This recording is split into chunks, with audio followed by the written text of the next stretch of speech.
ഇന്ന് നമുക്ക് ട്രഡീഷണൽ രീതിയിൽ നെയ്യപ്പം ഉണ്ടാക്കി നോക്കിയാലോ? അപ്പോൾ ഫസ്റ്റ് നമുക്ക് നെയ്യപ്പം ഉണ്ടാക്കാനുള്ള പച്ചരി മെഷർ ചെയ്തെടുക്കാം. ഞാൻ ഇവിടെ എടുത്തേക്കുന്നത് 2 ഗ്ലാസ് പച്ചരിയാണ്. എന്നിട്ട് അത് നന്നായിട്ട് വാഷ് ചെയ്തിട്ട് ഒരു 2 or 3 hours സോക്ക് ചെയ്യാൻ വെക്കുക.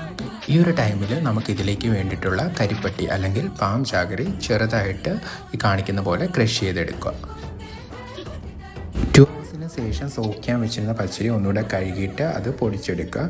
തരിതരിപ്പായിട്ട് പുട്ടുപൊടിയുടെ രീതിയിൽ വേണം പൊടിച്ചെടുക്കാൻ വേണ്ടി. ഇനി ഒട്ടും തന്നെ വെള്ളമൊന്നും ചേർക്കാതെ പച്ചരിയും പാംജാഗ്രയും നമ്മൾ മിക്സ് ചെയ്യാൻ വേണ്ടി പോവുകയാണ്. അത് കുറച്ച് ഇട്ടിട്ട് മിക്സ് ചെയ്ത് വരുമ്പോഴത്തേന് ഈ ഒരു കൺസിസ്റ്റൻസിയിലേക്ക് എത്തും.